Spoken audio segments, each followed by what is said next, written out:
Hey, it's me again, Nikki Ramos with Paul Mitchell Systems. Today I got my hot little hands on a brand new lightener, and I'm so excited to share with you some of the features and benefits, how to use it, and the results that you're going to get.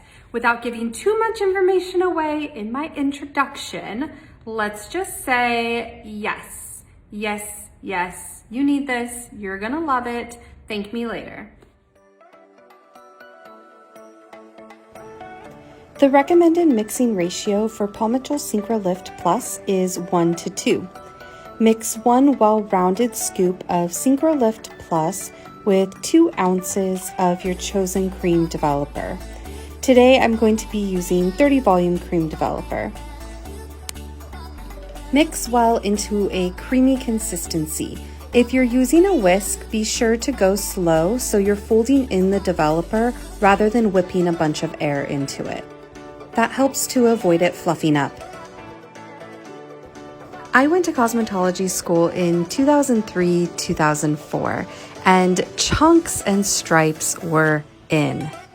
When the money piece gained popularity, I thought, oh no, this is about 4 slices away from becoming the stripe from the 90s and early 2000s. Like every other hair trend, we see it cycling back through. So here we are, the big, bold stripe or chunk in the front has made its comeback. So let's go over some tips and tricks to be successful. When sectioning for this bold look, use the individual guest's bone structure to dictate where to place the section. The sectioning that I used for this doll head is much like I would section out for her fringe, so a triangular section in the front.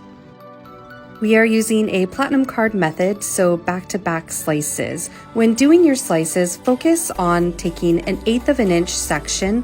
The section should be small enough so that you can read a newspaper through it.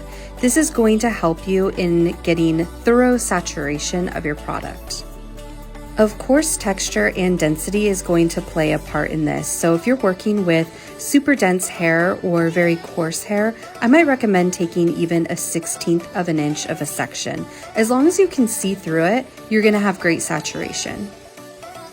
SynchroLift Plus is an excellent choice for this dark of a canvas because it packs the punch to achieve up to 9 levels of lift.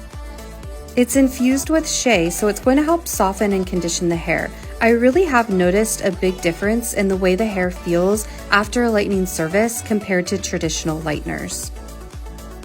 When applying lightener on my slices, I start mid-shaft through the ends so that the majority of the product lives there, and with the leftover product on my brush is when I hit the top. I'm painting my lightener to the base, but not on the base quite yet. Continue foiling back to back until you've completed both sides. Once the hair is lifted to 70% of your desired lightness, it's time to tap the base. So I'll switch to my Paul Mitchell hand painting brush because it's a bit softer. I've also made a switch in my formula. I'm using SynchroLift Plus with 20 volume cream developer.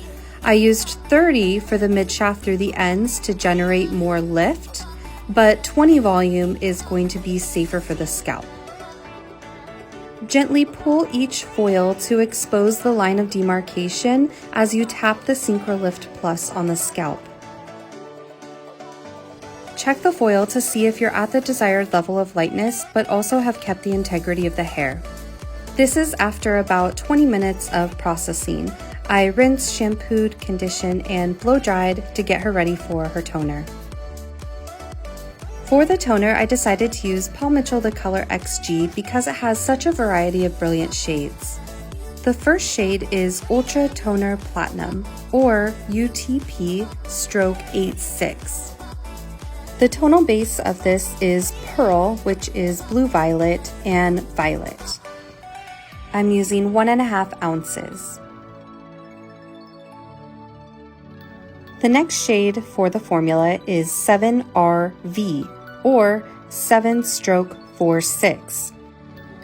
I've keyed out 1/2 ounce of that so that I have 2 ounces total of the color XG, and I'll add equal parts of 10 volume cream developer. This formula is going to be a beautiful shade of rose gold, which I'll apply to dry hair for 25 minutes. It's like magic. Here's our end results. The really cool thing about this formula is it will look different depending on the canvas that you put it on. If it's applied to pale blonde, you'll have more of a pinky rosy tone. When applied to hair that has a dominant pigment of gold, it will carry more of the rose gold feel. As always, thank you so much for hanging out with me. If you have any more questions on Paul Mitchell SynchroLift Plus or SynchroLift Soft, go ahead and ask in the comments and I'll get right back to you.